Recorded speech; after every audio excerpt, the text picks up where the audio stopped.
감옥에 가두고 굴에 던지고. 그러니까 하나님의 메시지가 가면 갈수록 점점 강해져요.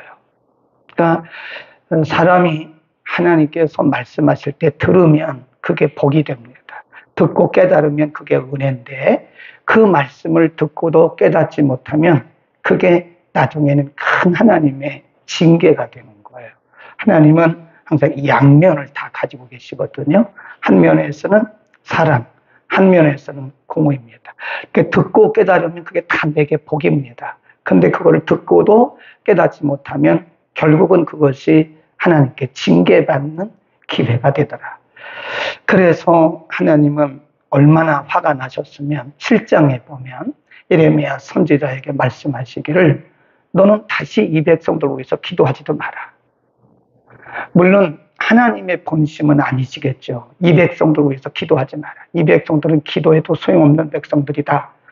또 한 번 11장에 가면 또 말씀하세요. 똑같은 말씀을 너는 이 백성을 위해서 기도하지 마라. 우리 확인하고 갈까요?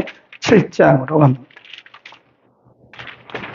7장에 보면 16절에 이런 말씀을 해요. 그런즉 너는 이 백성을 위하여 기도하지 말라. 그들을 위하여 부르짖어 구하지도 말라. 내가 간구하지 말라. 내게 간구하지 말라. 내가 너를 듣지 아니하리라. 11장으로 갑니다. 11장에도 보면 하나님께서 같은 말씀을 해요. 14절. 그러므로 너는 이 백성을 위하여 기도하지 말라. 그들을 위하여 부르짖거나 구하지 말라. 그들이 그 고난을 인하여 내게 부르짖어 내게 그들을 듣지 아니할 것이다. 하나님이 예레미야에게 말씀하시기를 내가 들어도 내가 기도해도 내가 안 듣고 이 백성들이 그 곤고 중에서 내게 부르짖을지라도 내가 듣지 아니할 것이다. 하나님이 얼마나 그 마음이 안타까우셨으면 이 백성을 위해서 기도하라고 보낸 예레미야 선지자에게 너는 이 백성을 위해서 기도하지 말라고 그렇게 말씀하셨나. 우리가 하나님의 마음을 한번 생각해 봐야 되고요. 오늘 본문은 이제 반대로 예레미야가 지쳤어요. 예레미야가 지쳐가지고 아유 하나님 더 이상 저는 이 백성들을 위해서 사용 못하겠습니다. 네, 한번 보세요. 15장 10절에 보면 예레미야가 이렇게 기도해요. 내가 내게 재앙이로다. 나의 모친이요. 모친이 나를 온 세계에 다툼과 침을 당할 자로 낳으셨도다. 네, 다르게 말하면 어머니 왜 저를 낳으셨습니까? 그런 얘기예요. 예레미야가 한 번도 이렇게 말한 적이 없거든요. 어머니가 나를 이 땅에 낳게 하신 것이 참 재앙이구나. 그럼 예레미야가 굉장히 마음이 상해 있는 거예요. 그리고 이렇게 말합니다. 15절 여호와 주께서 하시오니 원컨대 주는 나를 기억하시며 권고하사 나를 박해하는 자에게 보복하시고 주의 오래 참으심을 인하여 나로 멸망치 말게 하옵시며 주를 위하여 내게 죄를 당하는 줄을 아시옵소서. 만군의 하나님 여호와여 나는 주의 이름으로 일컬음을 받는 자라. 내가 주의 말씀을 얻어먹었사오니 주의 말씀은 내게 기쁨과 내 마음에 즐거움이 오나. 17절 시작. 내가 기뻐하는 자의 회에 앉지 아니하며 즐거워하지도 아니하고 주의 손을 인하여 홀로 앉았사오니 이는 주께서 분노로 내게 채우셨습니다. 나의 고통이 계속하며 상처가 중하여 낫지 아니함은 어찌미니까. 주께서는 내게 대하여 물이 말라서 죽는 시내 같으니이다. 네, 하나님에게 원망 같은 말을 하고 있어요. 첫 번째 10절에서는 우리 어머니가 왜 나를 낳으셨을까? 어머니가 나를 낳지 않으셨다면 내가 선지자로 부름받지도 않았을 것이다. 그리고 15절 이하에서는 하나님이 제게 주신 말씀은 저에게 매우 아주 좋은 말씀입니다. 그러나 내가 이 백성들에게 이 말씀을 전할 때는 나는 그들에게 배척을 당했고 나는 배신을 당했습니다. 지금 예레미야와 같지 않은, 예레미야답지 않은 말을 하고 있는 거예요. 예레미야에게 이런 면도 있었네. 한 시대를 가슴에 품고 기도했던 눈물의 선지자 예레미야에게 이런 면도 있었네? 라고 생각할 만큼 이 내용을 꼼꼼히 잘 보면요, 놀랄 만큼 예레미야가 하나님 앞에 자기의 마음을 피력하고 있는 거예요. 그 다음에 이렇게 기도하는 예레미야, 우리가 잘 생각을 해봐야 돼요. 우리가 욥을 굉장히 믿음이 좋은 사람이라고 생각하잖아요. 근데 욥기를 잘 읽어보면 욥도 똑같아요. 욥기 3장에 보면 자기의 출생일을 저주합니다. 어머니가 왜 나를 낳으셨을까? 한번 욥기 3장으로 가보세요. 이런 말씀을 우리가 못 보면 욥이 믿음의 사람이다. 물론 믿음의 사람이긴 한데 그 믿음이 욥에게서 나온 게 아니죠. 3장 1절 보세요. 욥이 자기 생일을 저주합니다. 욥기 3장 1절. 762면 그 후에 욥이 입을 열어 자기의 생일을 저주하니라. 욥이 말을 내어 가로되 나의 낱날이 멸망하였더라면, 남녀를 배웠다 하던 그 배로 그러하였더라면, 그날이 캄캄하였더라면, 하나님이 위에서 돌아보지 마셨더라면, 빛도 그날을 비치지 않았더라면, 유업과 사망의 그늘이 그날을 자기 것이라 주장하였더라면, 그러면서 계속 3장 1절부터 끝까지 욥이 자기 생일을 저주하고 있습니다. 우리는 전통적으로 이런 부분을 싹 가리우고 가요. 욥기에서 3장을 싹 가리우고 넘어갑니다. 그리고 저 10장으로 가서 아니면 20장으로 가서 욥은 대단한 믿음을 가진 사람이었다 라고 우리는 그렇게 전통적으로 알고 있다. 모세는 안 그랬나? 모세도 그랬어요. 모세도 하나님, 제가 이 백성을 낳았습니까? 네. 모세가 시내산에 가서 40일 동안을 하나님과 대면했어요. 네. 그리고 율법을 받았죠. 십계명을 받았죠. 근데 하나님이 갑자기 말씀하기를 빨리 내려가라. 시내산 중턱에 누가 있었냐면 중간 지도층들이 있었어요. 이 사람들이 모세가 40이 돼가도 안 내려오니까 뭘 했어요? 금송아지를 만들어가지고 하나님처럼 섬기는 거예요. 그러니까 하나님이 빨리 내려가라. 이 백성들이 미쳤어. 그러니까 모세가 하나님의 음성을 듣고 시내산에서 말씀 받다 말고 내려왔어요.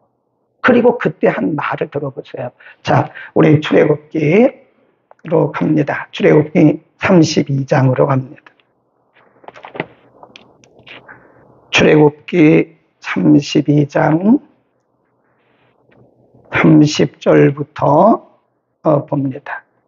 이튿날 모세가 백성에게 이르되 너희가 큰 죄를 범하였도다. 쭉 내려다가 32절 다 같이 시작. 그러나 합의하시면 이제 그들의 죄를 사하시옵소서. 그렇지 않사오면 원컨대 주의 객에서 내 이름을 지워버려라. 어떻게 하나님 앞에 이렇게 말을 할 수가 있어요? 모세가 지금 시내산에서 하나님을 대면하면서 율법을 받는 모세가 하나님에게 하는 말이, 하나님, 이 무지한 백성들 죄를 용서해 주세요. 하나님, 그렇지 않을 것 같으면 하나님의 생명책에서 제 이름을 지워주세요. 이렇게 말하는 거예요. 또 나중에 한 군데 보면, 민수기에 보면 모세가 하나님, 제가 이 백성 낳습니까? 하나님, 이 백성들을, 이렇게 어리석은 백성들을 왜 저에게 붙이셔가지고 이렇게 저를 힘들게 하십니까? 한 군데 더 봅시다. 엘리야도 그랬어요. 엘리야도 그렇게 우리는 인간을 위대하다고 보면 안 되는 겁니다. 엘리야도 열왕기상 19장 4절입니다.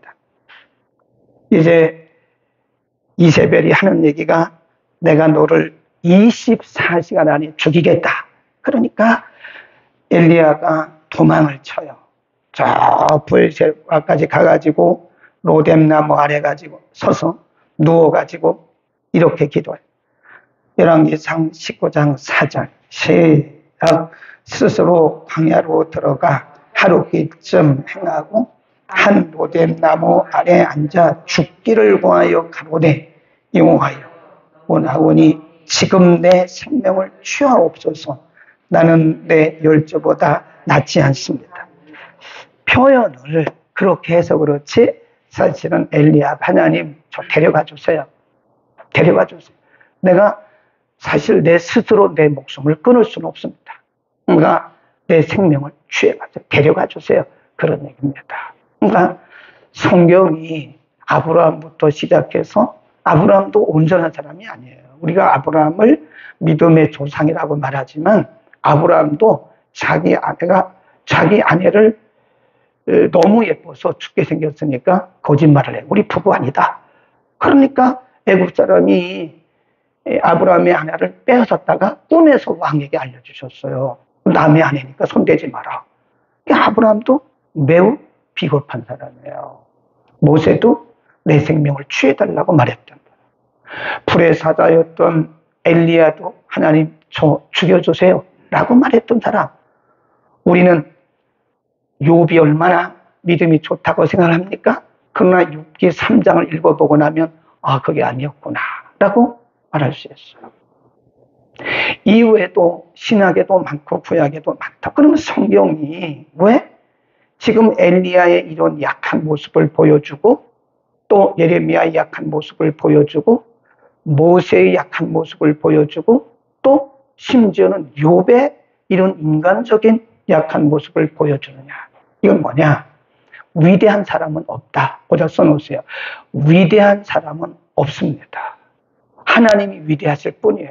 하나님이 우리에게 그런 믿음을 주시고 그런 사역을 주시고 그런 사명을 맡겨주시는 것에 우리에게 위대한 사람은 없는 거예요. 그랬을 때는요 안 됩니다. 그게. 그러니까 우리는 위대하신 하나님의 은혜로 살아가는 것뿐이지 자기 자신을 위대하다고 생각하면 안 돼요.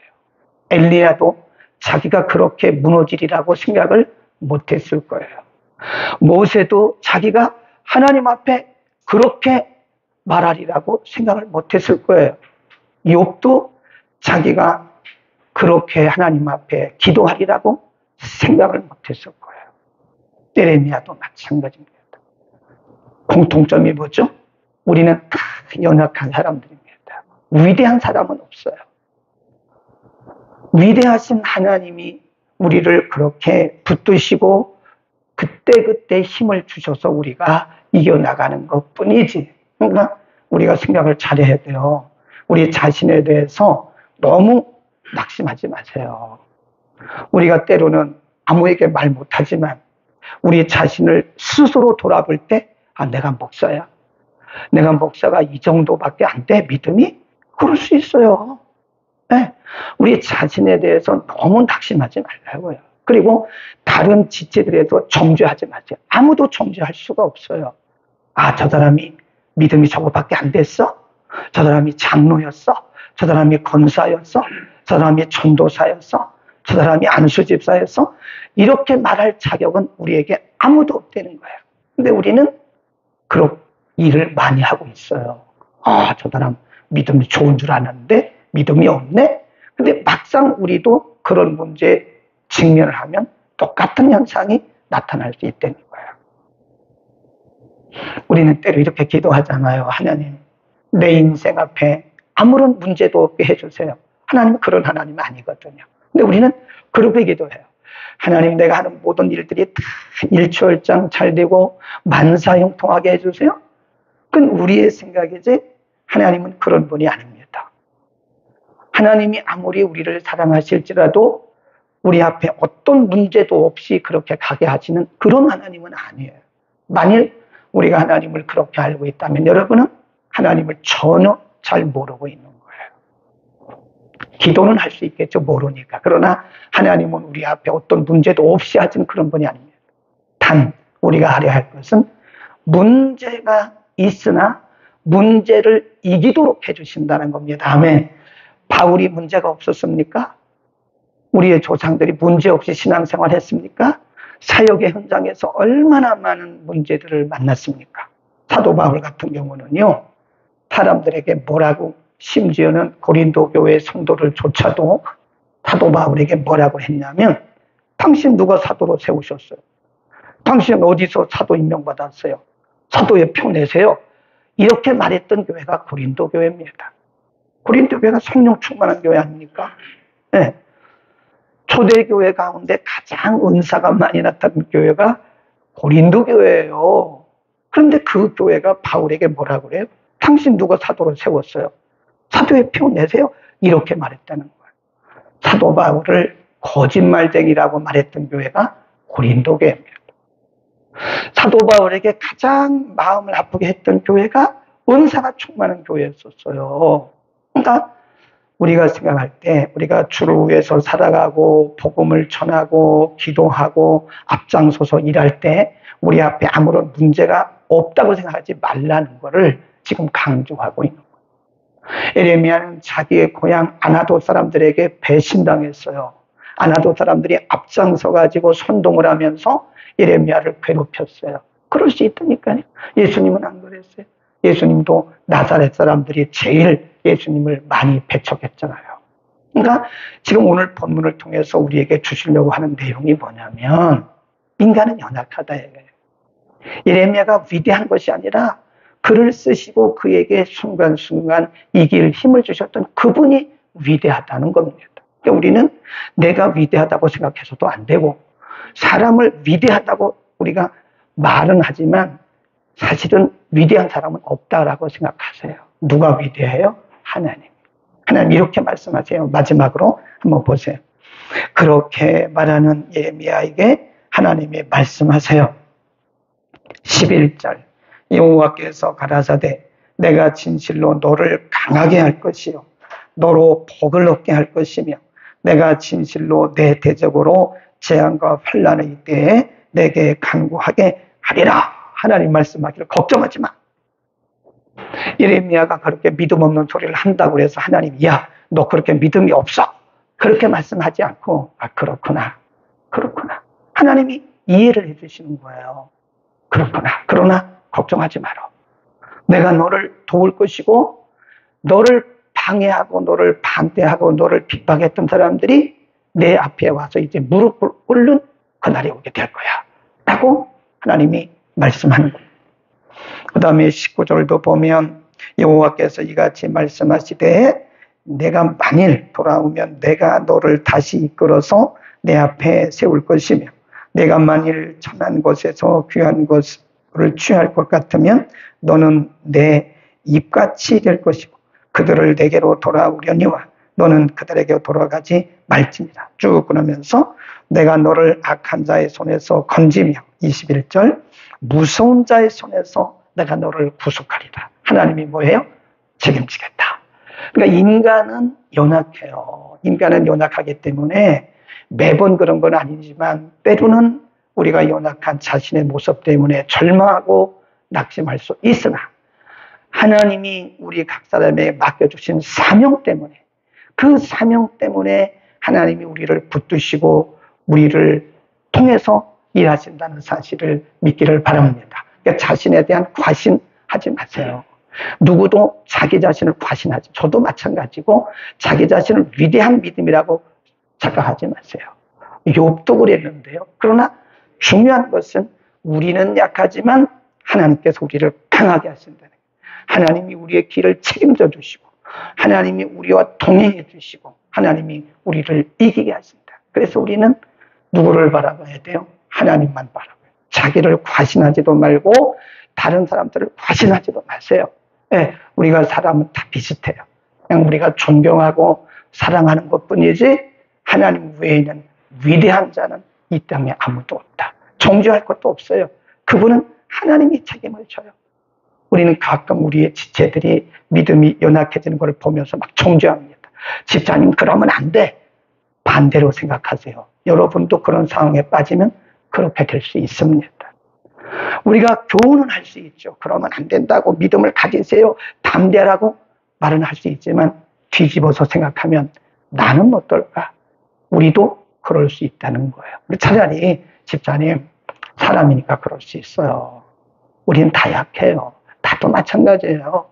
이렇게 말하면서 결론을 뭐라고 내려줘야 돼요? 그렇지만 하나님이 함께 하시잖아요. 하나님 붙잡시다. 이렇게 말해야 된다는 거예요. 아멘. 기도하겠습니다. 걸어가신 아버지, 하는 시대에 하나님께 부름을 받아서 20년이 넘는 동안 하나님을 대신해서 말씀을 전했던 예레미야도 인간적인 모습이 이렇게 약하게 드러나고 있는 것을 우리에게 보여주셨습니다. 심지어는 예레미야가 내가 어머니의 태에서 태어나지 않았더라면 좋았다고 마치 욥이 기도했던 것처럼 그렇게 기도하고 있고, 때로는 엘리야도 그렇게 기도했고 모세도 그렇게 기도했습니다. 우리는 모두가 다 연약한 인생임을 알게 하시고, 그러나 이렇게 연약한 인생을 하나님이 버려두지 아니하시고 크고 위대하신 하나님이 우리를 끝까지 붙드시며 우리에게 맡겨주신 사명을 감당하게 하심을 믿고, 우리 자신에게 대해서는 절망하지만 하나님에 대해서 우리가 소망과 용기를 갖게 하여 주옵소서. 우리 지체들 가운데 지치고 힘들어하는 일을 많이 있습니다. 하나님 눈을 열어 전능하시고 위대하신 하나님을 바라보게 하옵소서. 저들에게 힘을 주사 다시 일어나 하나님을 바라보고 넉넉히 각자의 사명을 감당할 수 있게 하옵소서. 하나님 은혜 주셔서 유년주일학교 모든 성경학교 프로그램, 또 중고등 청년대학부 허길도 단기 선교 프로그램 잘 마치고 무사히 돌아오도록 은혜 주심을 감사합니다. 앞에서 수고한 이들과 현장에서 수고한 이들, 뒤에서 물질과 기도로 후원한 모든 이들을 축복하시고 저들의 사역을 통하여 하나님의 나라가 더욱더 힘있게 확장되어 가게 하옵소서. 오늘도 우리의 드리는 모든 예배마다 성령의 기름 부음이 풍성하게 하옵소서. 예수 그리스도